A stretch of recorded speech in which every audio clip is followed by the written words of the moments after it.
Welcome on into the Cardinal Companion.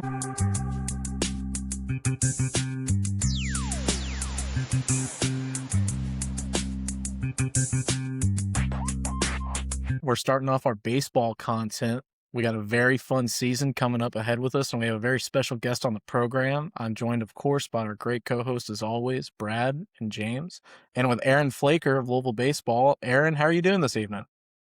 Great. Just got home from Jim Patterson, actually. So All right. exciting. You could tell the energy and just the vibe. You could tell like the season's like creeping closer. Just with the players, just vibe and the coaches' energy levels. It's definitely a fun feeling, especially with all the preseason hype and whatnot. So exciting times. Absolutely. And with that preseason hype, how hard is that to, rat poison, I guess? How hard is it not to buy into that or not check social media and think about that? Yeah, I mean, it depends on who you're talking about. If you're talking about me, I'm a social media guy, so I'm out there, but I'm not the one playing the game. So it's probably not as big a deal that I'm the one checking. But most of our coaches, honestly, I'm not saying they live with their head in the sand, but they're just not social media type of people. That just not, they kind of keep their head down and stay focused on what matters most and what matters least, and don't get very sidelined or sidetracked or whatever phrase you want to use there. But kids are kids, and I say kids, but these are young men at this point. I'm sure they know we're ranked as high as, I think it's 8 and maybe as low as 18 and several in between. There's 5 million baseball polls out there. It just depends on which one you're looking at. But D1baseball.com has 8, so we'll go with that one. That one sounds really nice. But yeah, it's we've there's a lot of good preseason press, and you don't want to be. I don't know that there's ever a right answer on that. You don't ever want to be left out. You don't ever want to be too high. It really doesn't mean anything at the end of the day. Nobody had us going to Omaha last year, and you saw how that ended. So, you could kind of find, especially Coach Mack. He's that guy's special. He can find a way to motivate dudes no matter where that team's ranked. I promise you. Aaron, kind of I know with Louisville baseball fans, we've got a few that don't miss a beat, and I think after the way last year ended, at least from what I've seen on social media, we've gotten a portion of the fan base this year that I think's more excited about baseball than maybe in years past. But for those that don't know, kind of define your role with the program. Yeah. So I mean, it's funny because people ask all the time. They saw the release or the announcement or whatever, and it said like baseball player personnel consultant, which is a mouthful to say the least. Dan McDonald jokingly says he's my GM, but for me, it doesn't matter. The title's irrelevant. So I usually, when I'm trying to describe to people, the best way of understanding my role is that it's the business side of the baseball program. Not that I don't get involved, on the tail end, probably of the recruiting. Let's talk about a few specifics. So from a recruiting standpoint, Coach Snyder, our third base coach, and Coach Vrabel, our first base coach, there's our two lead recruiters. And then from a pitching perspective, of course, Roger, they're all looking for dudes when they're out in the summer, and they're online scouring all these, sites now where there's information readily available. All three of those guys are recruiting in some way, shape, or form. But Coach McDonald's kind of the end all be all. And in the past, there was no rev share. That didn't exist until July 1st this year, which we can talk about that here in a second. But they had to kind of navigate. I didn't come on board till October. So they kind of had to navigate the rev share piece quickly because it all kind of came about fast. And then had to find out, okay, what do we have to work with from a baseball perspective? And then how much do we think, or did they think, because I say we, but I wasn't a part of it at the time, how much in NIL can we support, can we garner up? And then how do we figure out how to divide that out amongst, whatever players are receiving either rev share or NIL? So a lot of that had to happen this year on the fly because of the July 1st law and mandate. But I would suspect that this next year, based on Dan McDonald and I's conversations, that I'll be not so much finding the players, but on the backside from a business, I hate the word transactional standpoint, but I don't know how to put it any other way, but from a, like a, how are we going to figure out like which players in the portal we're going to go after and what that said player might be worth, and how bad do our coaching staff, how bad do they really want that guy, and what's his agent or marketing guy saying his value is. And, it's no different than you hear happens in basketball and football. Just keep in mind that it's not on the level of, just in general terms, you hear about these $2, $3, $4 million football deals. That's not the case in college baseball yet. And yet is the key word, Yet. Yeah, yet is definitely the key word. Yeah. I mean, and also with baseball now, you've got the whole total scholarship limits are a little bit different than say they were, even 3 years ago. And so you Yeah. play that, That you gotta have you that can factor in there as well. at the Division I level, you can give the full rides to everybody. The 11.7, you heard that for years. 11, if you're anything with baseball in college, 11.7, 11.7, but that's gone now. So, not, I don't want to get into specifics of what Louisville's deal is, but I can, assure you that they're just, we're not getting the full scholarships because there's just a lot of moving parts, man. Athletic departments are taxed, and this rev share piece, the 20.5 million that the university can spend across every team. That's every team. They can choose to give it to some teams nothing, some teams something, some teams a lot, but in general terms, in Power Four, I don't know if you guys have talked about this on this cast or not, but about 75% of the money across Power Four, I'm not talking about Louisville, I'm just talking about, if you can find this on the internet, about 75% of the 20.5, especially in your Power Four conferences, is going to football, as you would expect. The average is 15 to 20% to men's basketball. And then you can do the math. That leaves 5 to 10% for everybody else. I would suspect, I mean, I kind of know some, but I don't want to say too much here, but football and basketball at Louisville would be different than, let's take another school like, Well, let's take Arkansas, since our good old friend Coach Cal's over at Arkansas. We can suspect that basketball there, it might even exceed football. Be doggone close. LSU men's basketball is just not as, like Louisville football and basketball are pretty similarly, supported here, and basketball's king in terms of history here. But at LSU, women's basketball, I would say, I don't know if you guys agree, is bigger, is more queen like than their men's basketball is king like. And then baseball, they won 2 of the last 3 national championships, and they put a ton into NIL. So just as a couple examples that I gave you the averages, but the needle moves pending the athletic director and the school and the fan base is kind of wants and needs, I guess. So, but you can, as we're talking about this stuff, you can see like, man, this is, Dan was becoming a CEO, if you will, of a baseball company. and I'm not saying he couldn't do it. I've said this like twice lately on the other shows and whatnot, is like, I think you guys would agree, if you've been around Dan at all, the guy could run for mayor and he'd probably win. He's a man of the people. He's a man of faith. He's a great motivational speaker. He's a great mentor and role model to many. Dan could probably be an AD someday if he wanted to be. I think we would all agree at that. So, however, he's a baseball coach, and that's his job, is to produce a winning product on the field and to produce talented players and men that either turn into phenomenal minor league or MLB players. And if that doesn't work out, great business people and leaders in our community. And we always know that we're trying to churn out great husbands and fathers. So that's his job. He didn't sign up for figuring out rev share, and didn't sign up originally for having to navigate this NIL stuff in the portal world. He has to. But to do all that and be a good coach and still be a great husband and father himself, it just came to a point where he just needed some help. And luckily enough, we've been friends for about 20 years. I met him and his wife when our my oldest and his youngest son were going to preschool together out in Middletown. And I met him like the first week that he took the job, and we've been great friends ever since. And I could tell in Omaha, you could tell the last few years he's been a little frustrated, if we're being honest. He was a little disappointed about some facility developments, and this isn't throwing anybody under the bus. I mean, Josh Hurd has been really great to me personally. Obviously, I'm a fan and donor and a suite holder at the games, and I come from that world.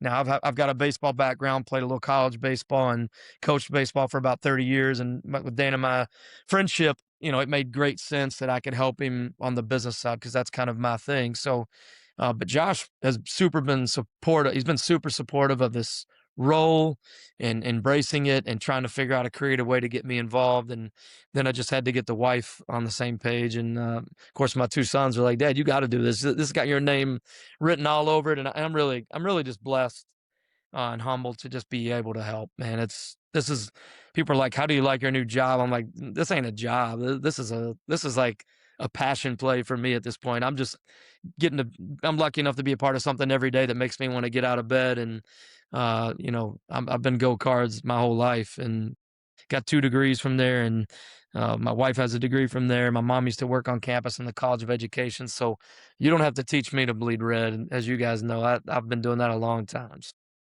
I want to go back to something you said a minute ago about the rev share, because it kind of leads into my next question, and how you said, not yet.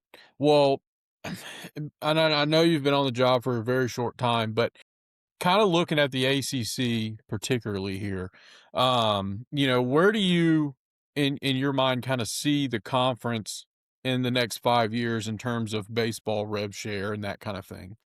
Yeah, and I'm a super honest, open, transparent type of guy. So I'll tell you a couple things. Let's talk facilities and rev share when it comes to the conference. So, Dan has seen more of the ACC facilities and his staff, obviously, because they've been traveling. I've been to a few of them, but just I told you guys I'm on social, so I'm watching what our competitors are doing. I mean, I'd be crazy not to. And right now, only one of them has officially announced this GM-ish type role, this business development role, whatever you want. People have different names for it, but North Carolina actually calls theirs general manager.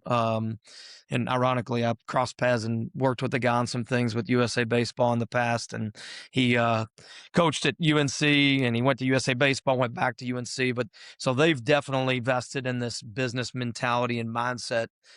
So far, I don't think we've seen anybody specifically pick out a role like this, but let's talk about the other two areas of kind of that rev share NIL world and the facilities world. The facilities world, UofL fans, they get all up in arms over this, and but it is what it is. We're behind, guys. We're behind on the facility front. We're just talking ACC. You're talking SEC.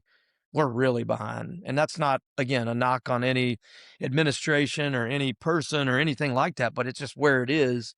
You can go out there and look. I mean, in the SEC, Arkansas's baseball facilities are just out of this world. LSU is beautiful. Down the road, they've got a minor league stadium. I mean, it's really nice, and they invested a lot a few years ago, and it's paid off. They're investing in NIL and rev share, and obviously have the facility to support that, and got to a CWS 2 years ago. So, we've got competitors in the SEC because that's who we consider ourselves that level. I mean, we're a College World Series 6-time participant. We're in the top 5, and if you look at Dan's tenure, the last 10, 15, 20 years, and you look at teams, how they rank on wins and appearances in the CWS and all the metrics that would rank programs, we're in the top 5 in every category. So that's who we look at when we compare ourselves. But as it goes back to the ACC, Clemson is heavily invested in baseball. Florida State, heavily invested in baseball. Wake Forest, heavily invested in baseball. And you've seen those programs make some noise. Now, have they been to the College World Series as much as us? No, not in the last, decade or two. But if you look at historic, Florida State's got all kind of history. I mean, Mike Martin, I can't remember how many years he was there, but He was there a long time. man, and never won a CWS. That just tells you how he's 2,100 wins in 40 years. Dude, do the math on that. That's almost 40 to 50 wins a season for 40 something years and never won the College World Series. If that doesn't tell you how hard it is, I laugh a little bit, our fan base, and I've got friends that, last year, even though I wasn't inside the program, they know that Dan and I are tight, and man, what's going on is the baseball staff, I'm talking about, before last season, where, 2019, we were in the College World Series, folks. That wasn't that long ago, right? I mean, feels like COVID was yesterday. 2020, we arguably had the best college Louisville team we've ever seen. Two guys who've pitched in the bigs that were our Friday, Saturday guys, and Reed Detmers and Bobby Miller, with a lot of strong bats behind those dudes. We had a shot to win it in 2020.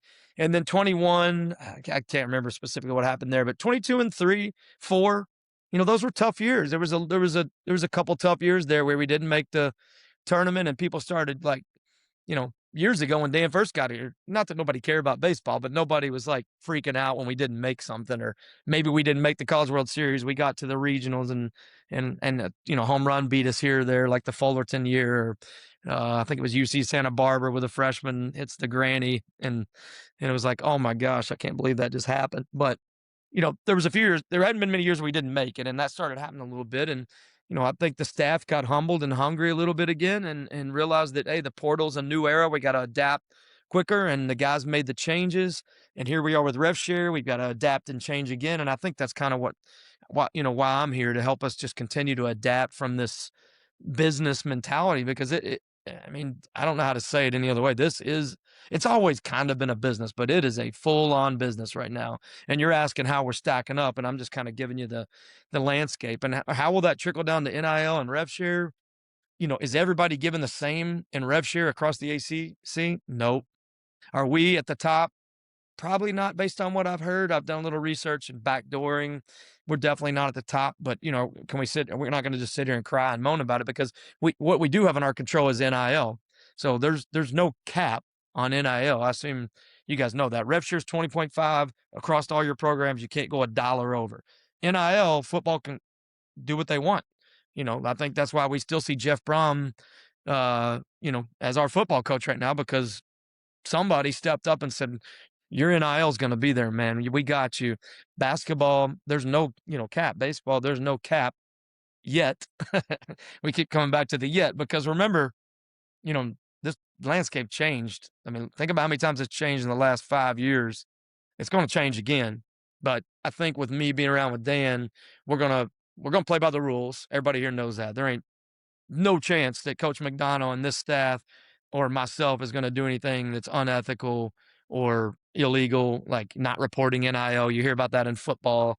This tampering stuff that we heard about recently with Clemson, and it was at Ole Miss. And and recruiting also, is recruiting. Ole Miss is currently being investigated by the NCAA for going above the 20.5. Right. Yeah. There may be. I'm not saying there aren't people out there doing it. I mean, nor am I going to accuse anybody of doing it. That's not my lane and not my style. But is there somebody out there doing it? Jeez, but based on history, the answer is probably yes. Is the NIL? So when it comes to NIL, let's talk about that for a second. So the athletes are, remember pay for play? Everybody was calling it NIL's not NIL. It's pay for play. Well, they were pretty much right, because it was.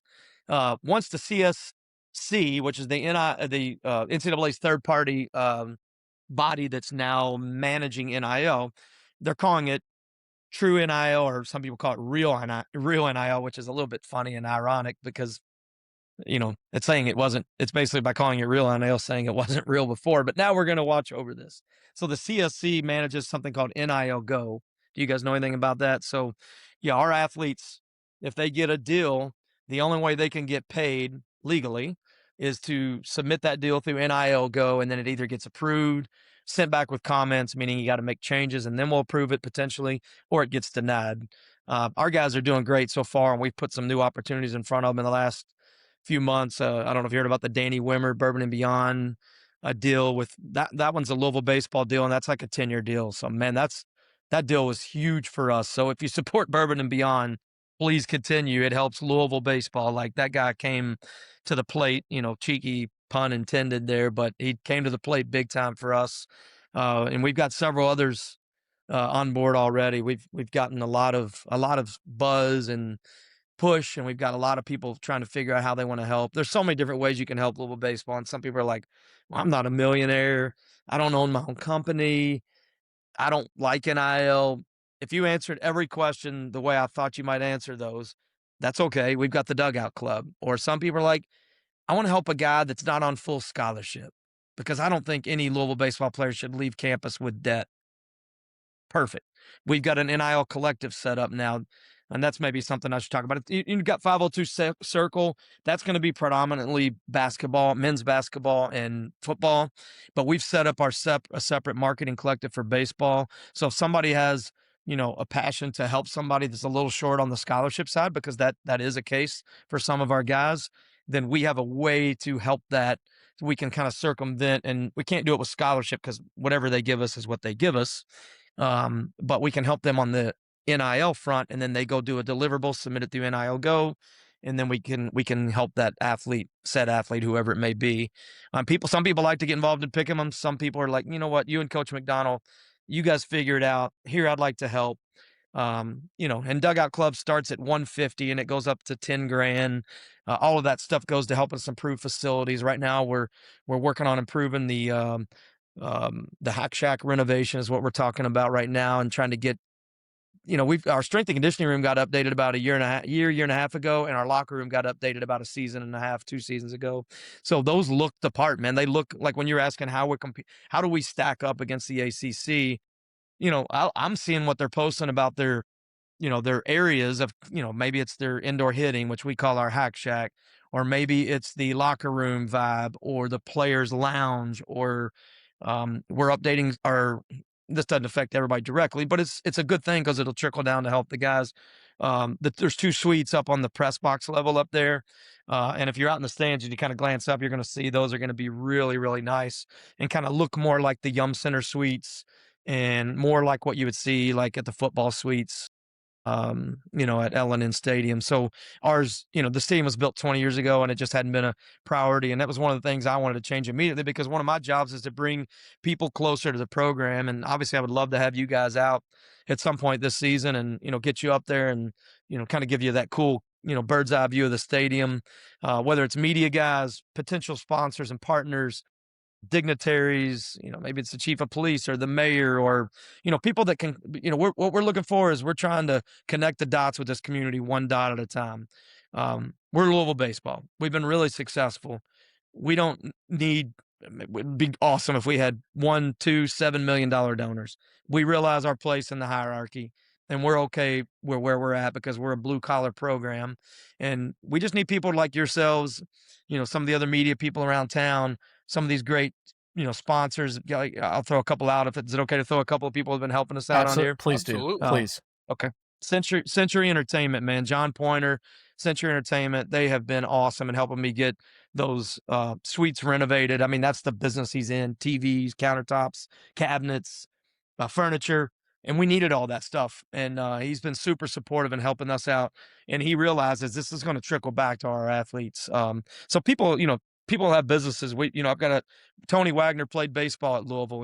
Him and his dad, Mike Wagner Electric, St. X grads, local guys. John Pointer, local guy, Holy Cross grad, Century Entertainment, Fitness Market, Chris Whiter over there, Trinity grad. These are people that grew up in our community. They built businesses around this community. Now they're giving back to people, like not just us, they give to other things too. Our guy, Sam Aguiar, you're seeing his name all over everything, man. That dude he's everywhere. He's everywhere. He's everywhere. He's got friggin' billboards all over town that just give us like positive vibes as we drive. I don't know if y'all seen them when you drive in and out of town. Yeah. It's like, you can do it, like win the day or whatever phrase it says on it. It's like, kind of gets you pumped up. Well, he's gotten involved with our baseball program, and man, him and his wife Janelle, they've been super supportive to us and in helping some of our program needs and athletes and things like that. So I just gave you a few.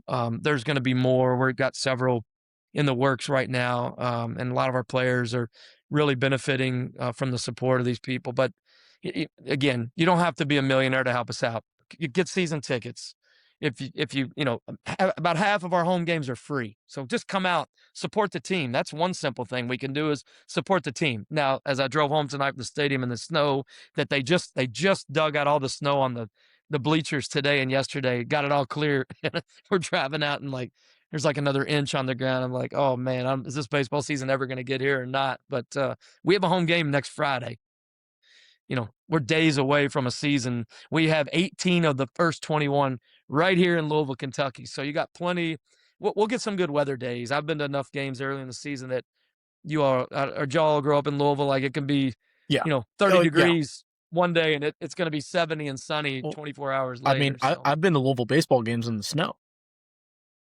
Yeah. Yes. Yeah, I remember one that against was Michigan a few the years ago. Michigan game. Yeah, you couldn't see the ball. It was Michigan. crazy. Yeah. Cam Robinson, who's now one of our assistants. He's our pitching. He's our bullpen coach.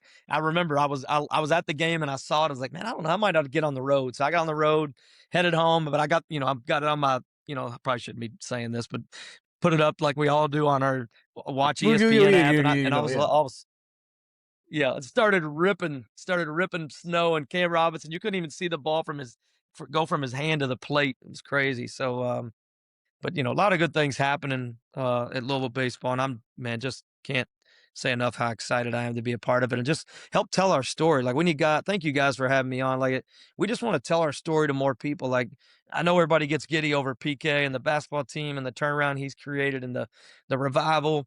Louisville baseball's been here. Dan McDonald's turned down so many big jobs, more than you all could imagine. I mean, you could probably guess some of them, but I promise you, he has walked away from as his friend. I think he'd be okay with me sharing. He is, and he wouldn't say it because he's just too humble. But the dude has turned down so many big jobs and in other huge conferences. You could start feeling where I'm going with this, with millions of dollars of support, bigger stadiums, bigger fan bases, more season ticket holders. And he stayed loyal to us. And it's important for us to continue to stay loyal. I'm never going to take my fan hat off. I don't care what my title, role, job, how close I get to this program. I can't take my fan hat off. And as fans, and I'm a graduate and an alum, we should be so appreciative that Dan stayed with us and hadn't put us, we've seen what can happen when you have a coaching change. And not trying to throw anybody under the bus, but man, basketball saw some dark days for multiple reasons. Our football program, I don't think it's been a long time since we've seen dark days, but we've seen some mediocre years, right? And, nobody likes mediocre football. And man, having Jeff at the helm, having Brom as our coach, I think, Dan McDonald I've seen him say this, and I'll add to it is, man, when our football coach and basketball coach is right, and those two programs are going well, guess who benefits? All of us, all of us. It trickles downhill. So we need to be glad when we have good football and basketball coaches and we make runs. If you don't think that Indiana run they just had in football isn't going to trickle down to their baseball program, and obviously they're struggling a little bit they're playing a little bit better basketball now. Is that a quad 1 win or quad 2 win for PK? I couldn't tell you right now. Yeah, I believe it's still a quad 1. I believe it's still a quad 1. Yeah, that's what I think I saw the other day. It's still a quad 1, and they're doing a little bit better. But IU basketball's got a standard, right? I mean, they've got a standard, and so do we. We've got a basketball standard. We've got a football standard. We've got a baseball standard. And but people don't realize probably how interconnected we all are. And I don't mean like friendships or where people live. And Jeff Brom lives right across the street from me. Actually, we are. I played sports against Jeff growing up because I was a male grad. He was at Trinity. He was 1 year older than me, so we played baseball against each other. I can't tell you how many times in our lives, and had some really great battles. And I've got a lot of respect for him and his family. But we're connected that way, yes, and ironically. But man, our teams, they root for each other, and obviously Josh roots for all of us because when we win, the funnel gets bigger for everybody. So let's remember that as we continue to be fans out in the community. And it's easy to get on social and, I'm so mad we lost that game and say something after a game. And I think age has kind of mellowed me out. I used to be, I don't know, I was probably part of that genre of people, and age has kind of mellowed me. And obviously the closer you get to coaches, you realize that, like, man, you think these guys want to lose? You think these guys aren't out there working every day to lose like they might have to sometimes, and take that Duke, basketball game the other night that probably drove all of us bananas. Do you think PK wanted to go get beat by 30 something? No, heck no. You just got to find a way to learn from that and build on that. So, if you don't think we're going to have some baseball losses that make you scratch your head, it just shows that you're not going to be defined by one loss here or there, or maybe a bad season even here or there, because the ebbs and flows are going to come. But I know we start off this podcast here, this podcast, talking about the excitement. I know there's a lot of people bullish on this team, from the media perspective, and just got to make sure that we don't let the guys get too bullish on themselves, and make sure they stay grounded, and keep the main thing. Coach says a lot, the main thing, and that's just keeping your nose down and grinding through. But if we can stay healthy, this could be a special season once again. The One of the Wherever you things are. Dan has consistently said over time is it's the relationships with the players and the men that he is able to create. That's what he's most proud of, not the Omaha trips. How much more is relationships more important now with the ever changing nature of NIL and the transfer portal than before? Man, that's a phenomenal way of looking at it for sure. Dan's always had. Somebody asked me the other day. They said, How is he?" Forget the ebbs and flows, but when you look at just the general success of his, this is year 20, and you see he's got, 6 trips. That's one every 3 years on average ish. How has he maintained that level of success? And to use your question as the answer is man, he's a man of men. He's a man of faith. He's not scared to share that openly with the public, as you've seen in some of his interviews. He's not scared to share that with us as his staff. He's not scared to share that with his team. And I think as you talk about building a culture, and that was my second answer, is he's a man of culture. Like he understands what type of culture fits his coaching style and his staff's coaching style. And the guys, once they get on campus, they develop and build and breed that culture. And then when our staff goes out to recruit, they look for that same, you know what I'm saying? They're looking for that same culture, that same general vibe. And I'm not saying we're robotic, because if you come in our locker room, you're going to see all kinds of different personalities and flashy dudes and quiet dudes and dudes that get into lifting and dudes that look like this. And you know what I'm saying? Not everybody's the same, but they understand the culture pretty well. They understand what Dan stands for pretty well. They understand what the program stands for pretty well by the time they get here. And then it's their job just to continue to pass that on to the next generation. So I don't know if I perfectly answered that question, but I just wanted to set the stage that strong faith, being a man of men, being, a person that understands how to build culture, that you think that has to trickle down to not just the guys in the locker room, but the vibe we give off on social media, or the vibe we give off on television, or media interviews, and hope that trickles down to recruiting in the next generation of a Louisville player. I could tell you from my role, because I can't answer it specifically from my role. I don't. I've told the guys from day one, if you're, and I'm giving you a little inside speech here, but I think it's relevant to your question. I said, if you're, this is just who I am. It's for, if I'm not going to get on here and just have my hand out to this community and say, you give to our baseball program because our players need it. Nah, that's backwards in my opinion. What I want to do is get people inside the program. Come here and just come to our practice. Call me. Come walk down let's get on the field. I want you to stand there in the dugout and hear these guys talk to each other. See how hard they work. Look at their work ethic. Look at their character. Look what type of men they are.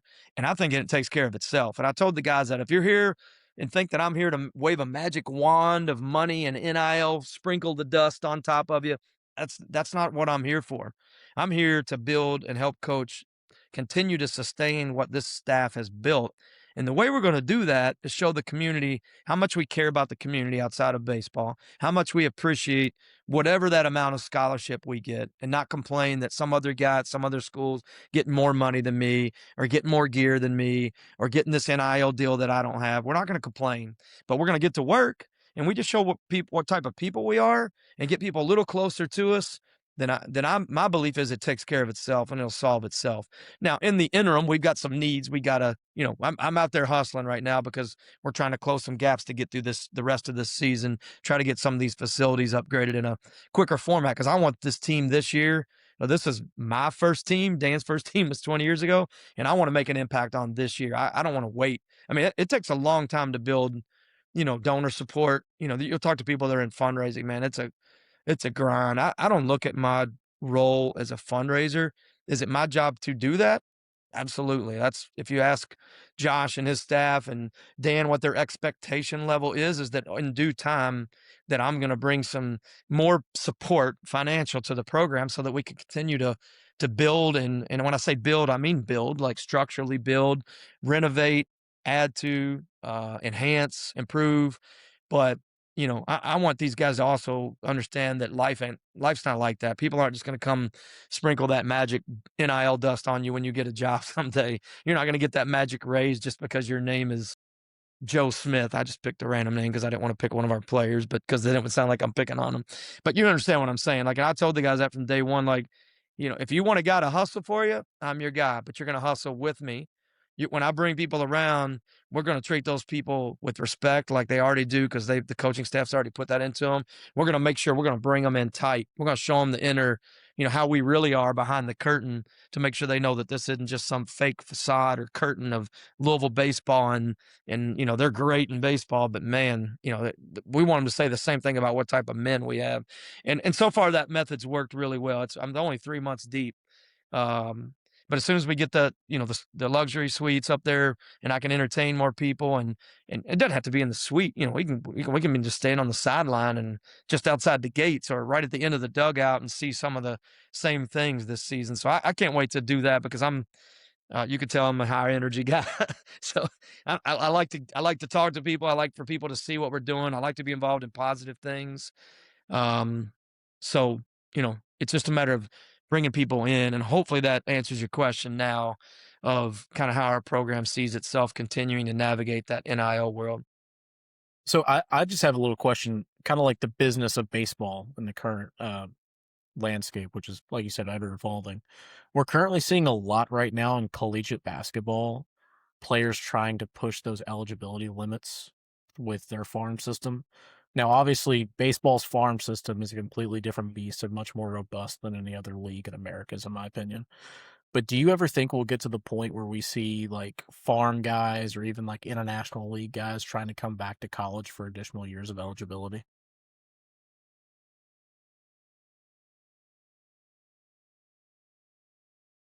Is it just I wanna be careful. is it the money? Honest to God, because I mean the farm system does pay. I mean, not great, but I mean you're not going to be. Yeah, Yeah, but farm, minor league yeah, minor league yeah, baseball's, now yeah. guys that like some of our hoops guys that go overseas, they're making way more money than a minor league baseball player. Not all of them, but I'm just saying it's very possible to play international basketball. And look, I mean, think about how many of our guys just stopped playing. Like I don't even think DeJuan Wheat stopped playing that many years ago. Jason Osborne just stopped playing a few years ago. We've still got I mean, guys from the different eras that played for different coaches that haven't been playing in the last 5 to 10 years that played college basketball a long time ago. So you could make a really good living playing international basketball. Now, baseball is not as international. That's why we don't see it in the Olympics like we do basketball every year because not many nations have uh, embraced, I guess is the right word, baseball on an international level like basketball. And obviously, you're starting to see the talk about flag football entering the Olympics and things like that. But, baseball kind of comes and goes. I've been told it depends on whether it's in the Olympics or not based on who's hosting. If it's in a country where, like in America, that America loves baseball, Japan loves baseball, the Asian countries love baseball. The South American countries don't host the Summer Olympics too often, but they love baseball. But absolutely, go back to your question, 100, 1,000, whatever 1,000,000%, you will see what's his name, London Johnson factor. Yeah, That's his name, right? yeah. You will see that play into baseball in the very near future for sure. At Louisville, I can't speak to that because our guys that are out recruiting, and I don't want to say too much right now, but is it possible? Yeah, it's possible. If it's happened in basketball, then we have a little bit different rules, but I can tell you it's highly likely to very possible. And then So, kind of what along with reality- international baseball. Oh, Sorry. So, being honest, the casual Louisville baseball fan typically comes all along mid-March or after the tournament. If you had to name one thing to the casual fan to get them to invest more this year before mid-March, that way they can follow the team from beginning to end, what would you say that one thing would be? Yeah, I mean, here's the hard part, and I'm going to defend our fan base a little bit rather than call them out, because it'd be easy to say, you know, we hear PK say all the time, "Get your butt to the Center, get your butt to the Center. What's a little snow? Get down there, whatever." You know, once people are at the Center, guess what? They get to go inside and it's 72 degrees or 68 or whatever temperature the Center decides to keep the arena at. So, we're at a little bit of a disadvantage compared to, let's even talk about some of our ACC teams. Like Florida State's not playing very often. I think they had like a cold day there this week and it got in the 30s and 40s and everybody was out like bundled up, acting like it's freezing. They're not going to see that very often. They're going to play most of their games. I told you we play 18 of 21 at home. If they're playing 18 of 21 at home, the average temperature is going to probably be 62 to 72. So we're at a disadvantage. We realize that, we're the north. Are we the northernmost? No, because you got Boston College. They're at a big disadvantage. Beyond that, is anybody more northern than us in the ACC?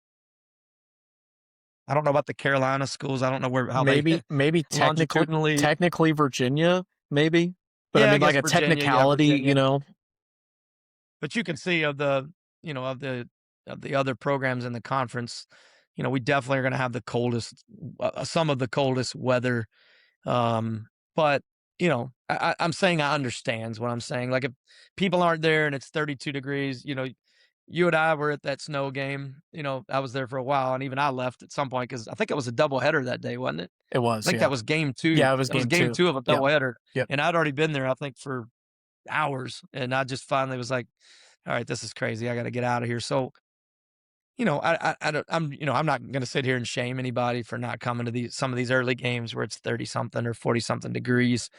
Bundle up though. So, if the sun's out and the wind's not blowing, you might see that it's 45 degrees. But if I've been out of that field enough. If it's sunny and low wind, you can do 40s and 50s for sure. And you can do 40s. And even today, the guys were scrimmaging and I had a guest there and I took them around the field and it wasn't that bad. Like, as long as you have a jacket on, and for me, I need a toboggan because I don't have any natural warmth up there. But now my man Brad down here, he's got plenty of fur. That guy's wearing a fur coat right now around just on the top. No telling what's underneath that red shirt. It's a sweater. But we got we're at a disadvantage. But I want to say, like, man, I'm gonna be out in the stands and crowd. Come find me. Come tell me, you're a season ticket holder. Come tell me what your hot buttons are. Come tell me what you'd like to see more at the stadium. Come tell me what you love that we're already doing. Like I'm not going to be just down. The great thing about me in my role is I can move around. I'm not coaching. You know what I'm saying? I'm not out there like not coaching first, not coaching third. I'm not doing strategy. Roger's calling the pitches in the dugout. Dan's obviously highly involved in the game plan.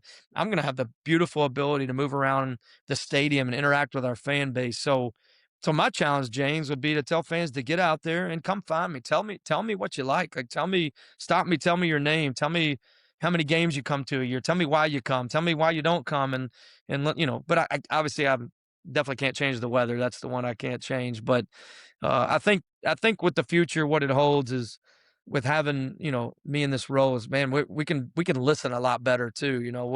We'll have the ability to listen to our fan base. And I see Josh Hurd doing that at basketball games. I don't know if you guys ever noticed.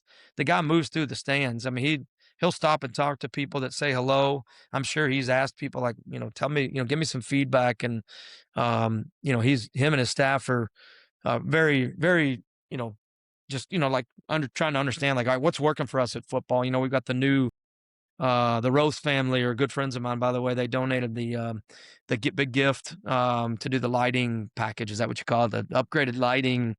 I think us as fan base, putting my fan hat back on, that's because of people have been listening. We didn't just decide to add a lighting package because everybody else is doing it.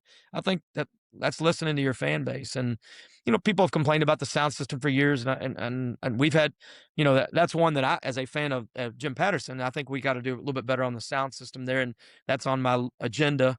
Obviously things that we are most focused on right now are things that give us a recruiting advantage, and get rid of the ones that are recruiting disadvantage. To go back to my man Brad's question earlier about comparing ourselves to the rest of the ACC, I don't think anybody's going to pick our school because they have a better sound system. Is it a better experience for our fan base? Yeah, absolutely. Does it need to be improved? Yeah, it probably needs a little love and TLC, and we'll get there at some point. But if we don't have, we really need a pitching lab and a catching lab. That's one thing that some of the other schools have now that we don't have. We do have a pro player locker room for our pro guys when they come back. We do have a beautiful locker room that I will put up against anybody's locker room in the ACC. I don't have you guys seen it at all or not? The upgraded locker room, and when you guys Yeah, come out, I'll give you the tour, and Cool. I want Awesome. you I Thank want you. you to see this, the good, the bad, and the ugly, because we've got some of all three. And if you ask me what's the good, the locker room for both the pro players and our current players, those are good. They're on par with anybody around the country, I think. If you ask me what the situation of our indoor hitting, and we can pitch in there as well. It's called the Hack Shack, but we have a mound in there as well. How does that compare? Not good.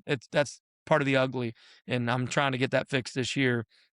So those are just kind of that good, bad, ugly. We got to look at ourselves in the mirror, and the fan stuff too. Like I would love to hear some of the fans' feedback. What are the amenities we have? And we just don't need. And I think our fan base would even agree. We don't need a bigger stadium. Would you guys agree with that comment? I agree. Yeah, No, I agree. Yeah, we I don't. agree. We don't. We'll fill it up for regionals if we're hosting, super regionals if we're hosting the Kentucky game when because we play them home and away every year. When Vandy comes to town, sometimes IU we get a pretty good crowd. Occasionally, we'll get good crowds for our bigger ACC opponents. I'd probably say like a Clemson or, Florida State comes to town, Miami comes to town in the regular season. We're going to have a good crowd on those days. We don't really need a bigger stadium, and I think everybody would agree. We just need some more amenities that puts us on par because, one of the things I've said is like, man, I want Dan to be less of a CEO, and that's why he wants me here and be more of a get back in the grind of coaching because that's what he loves to do, man. He loves to be a mentor and a coach to this team. And the more we can get him back in that world and give him better amenities to sell and recruit, our program will benefit and we will continue to win. I'm not going to say we will win more because over 20 years he's been here, I'm not sure that's, how do you win more than, I think his percentage is like 720 something. Like it's up there. Yeah. yeah, I want to say I saw that the other day. It's like of all active coaches, he ranks second of active coaches in win percentage. Second. So, win more? I don't know what that means. Continue to win? I do understand that. And I think that's what you were asking, Brad. I think your question was targeted at how do we not lose this traction? How do we, and I think people would say, we had a couple years we lost a little traction, but I think last year going to the CWS showed that we regained that traction quickly and kind of just took a hold of that again. And we've got a good enough team this year to make some noise. I'm not going to sit here and promise CWS. And obviously that's up to the players, the coaching staff. I'll do my part. I promise you that. But at the end of the day, you got to go win baseball games. And you got to win close baseball games. I mean, think about how close that Miami game was. Game 3, we're playing for all the marbles that day, and a ball bounces a little differently. We don't have that return to the CWS, and our guy Chris Dominguez has one, and I love Chris to death. He's a great personal friend of mine, but I sure didn't mind sending Miami and those guys back down there. So, and I don't say that making fun of Chris, man. Chris is a great advocate of our program. He loves Louisville baseball. I mean, obviously he wanted to win that just as bad as we did. But man, what a great person. And we're going to continue to churn out dudes like that. That guy's a dude. When I say a dude, I don't mean because he played in the MLB. He's an amazing husband. He's a great father to 3 kids now. He continues to, when he can, pour back into our program. Obviously, it's a little tougher with him being at Miami, but we're going to continue to churn out those dudes for sure. If you could name maybe or mention a guy or two that kind of with this team that you're even your diehard Louisville baseball fan that may not be thinking about on February 3rd, that come February 13th, 14th, that first weekend, maybe a guy that's going to make some people to kind of turn their head a little bit, or maybe a guy that's kind of turned your head in the 3 months you've been on the job. Yeah, I can tell you one of our catchers, Jimmy Nugent. Remember that name?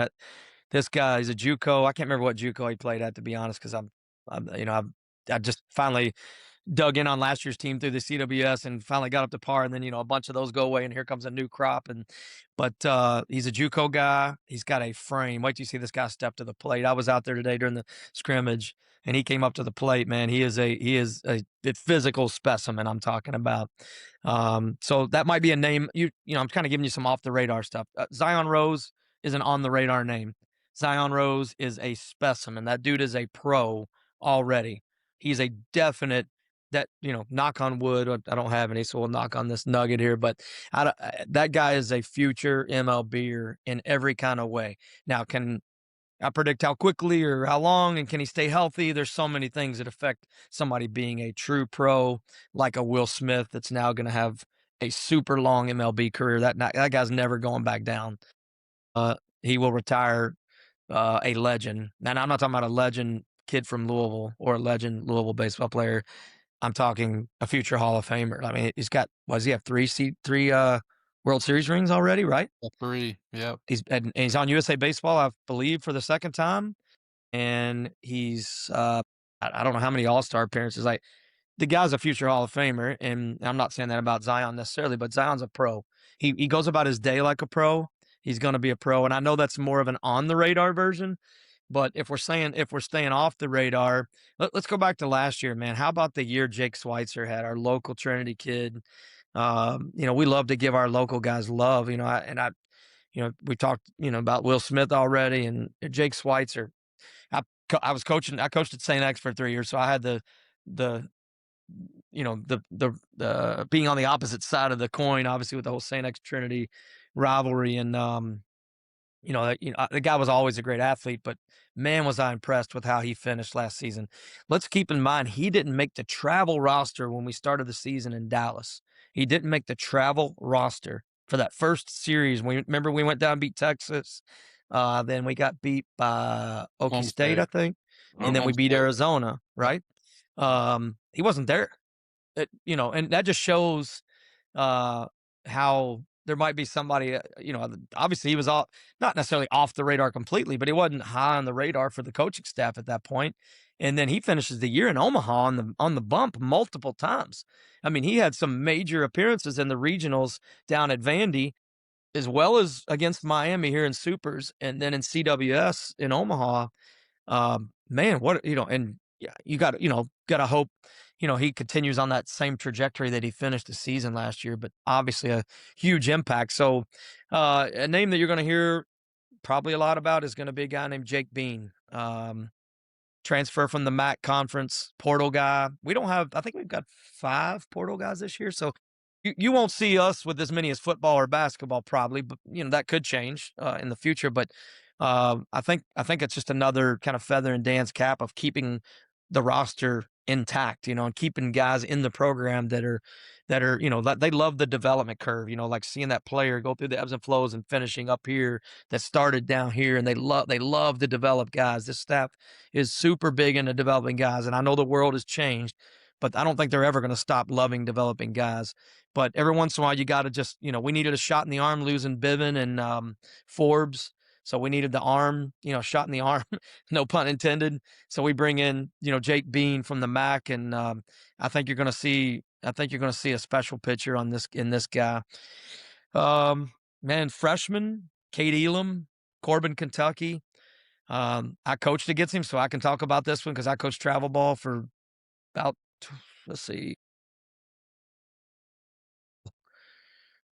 2023, so 10 plus years. I coached elite travel ball, had teams that went down and played in perfect game and PBR tournaments where all these ranked teams and ranked players are playing, and I coached against Kade Elim.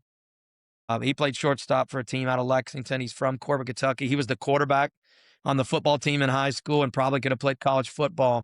He's a hell of an athlete. I don't know how to say it any other way. He's a hell of an athlete. You're going to see this dude playing some minutes, and he's a true freshman. Now, how he does once he gets under the lights, we're going to be playing, a Big Ten school right out the gate. We go to Dallas the next week. We get a Big Ten's, let's see, who do we get? Nebraska, Michigan, I think, and Auburn. So you get, 2 Big Tens and a SEC. So we're going to have a bunch of Big Ten games and SEC and come back home and host Central Michigan. But he's going to see some clock. I don't know which of those games you'll see it, how quickly. That's not really my thing to figure that out. But just being around the program, you should expect him to be an early shiner and at least get the opportunity where he goes with there. Another freshman, Shannon, last name Shannon, Brandon Shannon. He turned down some pretty serious money in the draft. So, I saw him on the mound a little bit today, and the guy's got some special talent. So, no promises, obviously, but, the outfield is good. I promise you that. With Zion and Lucas Moore, you got 2 preseason All-Americans right there in the outfield. Kind of hard to get better than that with 2 preseason All-Americans in the outfield. Ben Slanker, another MAC transfer, should be able to contribute for us out there. We got another guy named Griffin Crane who was hurt last year. You're going to hear a lot about Griffin Crane. We've got some. You're not going to be surprised because Louisville has always had wheels. We've always had wheels. You know how aggressive we are on the base paths. Zion's got wheels. Alisea, Lucas Moore. My gosh, how do you get those guys out? Griffin Crane's got wheels. So add that name to your all wheels list for the year. So we're going to steal some bags. Those guys, when they've got guys with wheels, they're going to continue to be aggressive on the bases. Our guys get a lot of freedom on the bases. I don't know if our fan base knows and understands that, but every once in a while when you scratch your head, why'd we send him there? We didn't always probably send him because we give our guys a lot of freedom, to read down balls in the dirt and turf, whatever you want to call it now. Still going to call it down ball in the dirt, but we're going to continue to be aggressive on the bases. So hopefully that helps answer your question there, Brad. Yeah, it's funny you mentioned Kade because I was scrolling Twitter today, and they had somebody had put out a list of 2028 draft class or draft prospects, and Kade was 3rd on that list.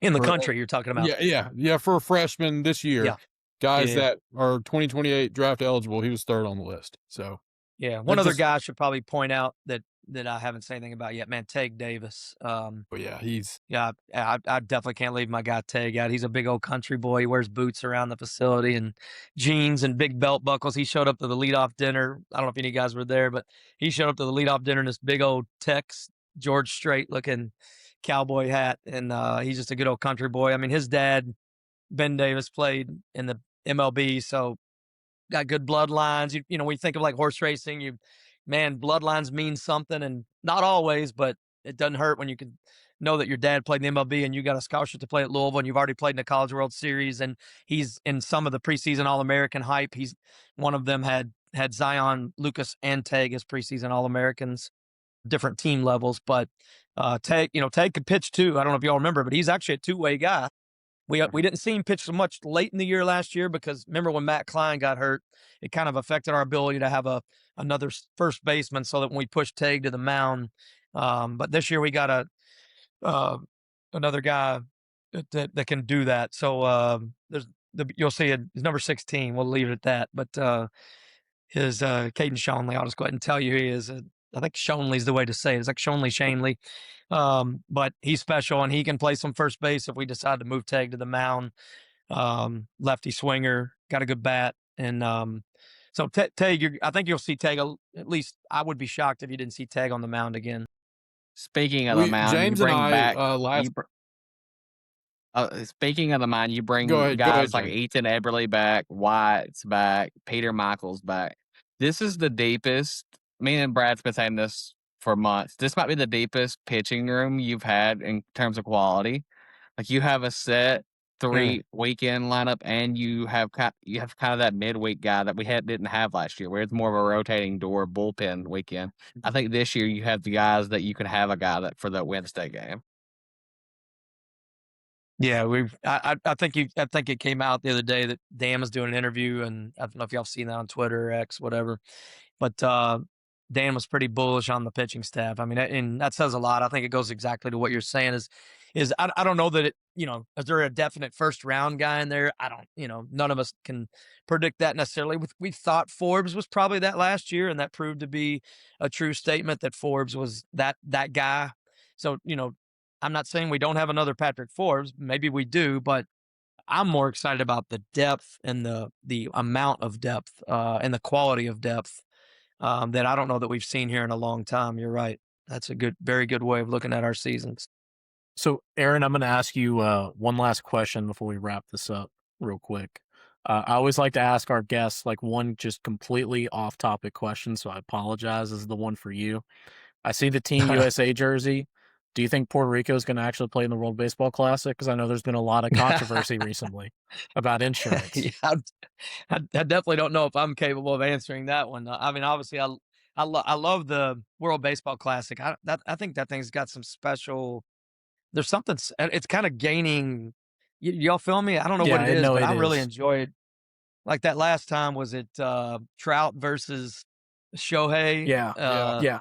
In a duel, Mhm. like on mano y mano, and at that time they were teammates, I believe, right? Wasn't Yep. I Yeah, think they were still he on the was same still with roster. the Angels? Yeah. That was so like man, there's something, and then the Latino flair, the bat flips, Mhm. and the screaming and the flexing and the no look glove tags and all the stuff we see from the Latinos. I love the World Baseball Classic, so I hope all those Latino countries are in it. Obviously, as many of the Asian countries as we can get, because I think that the World Baseball Classic is really going to be something special in the next 10 to 20 years. So It feels I like hope so. it feels it I mean, I know it's to nowhere the same degree of it, but it feels a lot like the, World Cup.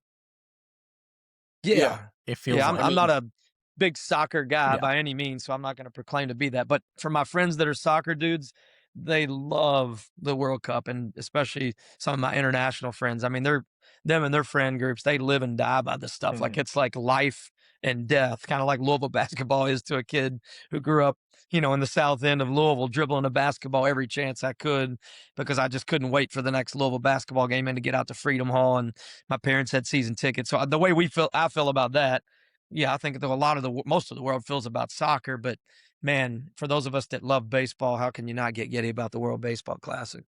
Yeah.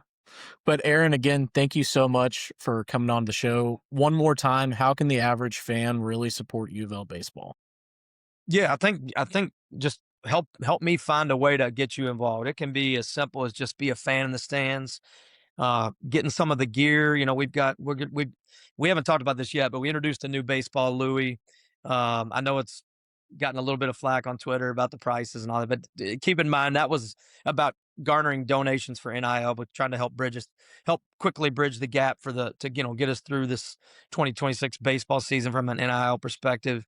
Uh, that by no means was set to be like pricing per shirt or anything like that. So if you've seen that, don't freak out. There's going to be opportunity. I see you got the hockey one on down there. Oh. Is that what that is? What that That is, is, right? yeah, The it's the ice hockey, cards. The ice cards. the ice cards bird there, and we've got, obviously I've got gear with the. We're not supposed to call it the Heisman bird. I'm supposed to call it the football bird, but it's got the Heisman pose and the dunking bird. We do have baseball Louis now, right hand swinger. I'm lefty, so I always do this, but right hand swing, and got the bat in his hands ready to drill a ball. He's got big pipes, and he's all yoked up, and you're going to start seeing that the players are about to get their first piece of gear next week. So we want the players to get it first. And then we're trickling out to some key donors and partners that have really helped us we wanted them to feel special and get to be a part of it. But if you're an average fan out there and you're like, man, I just want the baseball Louis gear, just hang tight. Like, don't panic. But just get to the games. Get to the games. If you want to buy season tickets, they're like 60 something dollars for a season ticket. It's super cheap. If you don't want to buy a season ticket, you just want to wait, come to the free games, get out there to as many games you can. It definitely makes a difference. So I'm not going to give up on my man James' question of, what can we do to get more, I think he was kind of saying like, we do need more fans at the games. I agree. Now, when the weather stinks, absolutely stinks, I get it. But if it's decent weather and you don't have to stay the whole game. We're not there, shaming people for leaving in the seventh inning. Like I'm going to be honest, when I was a fan, sometimes, especially in those midweek games, they get to be 4 hours sometimes because we're trying to get a lot of, especially this year, we got a lot of depth in pitching. We got to see, who can,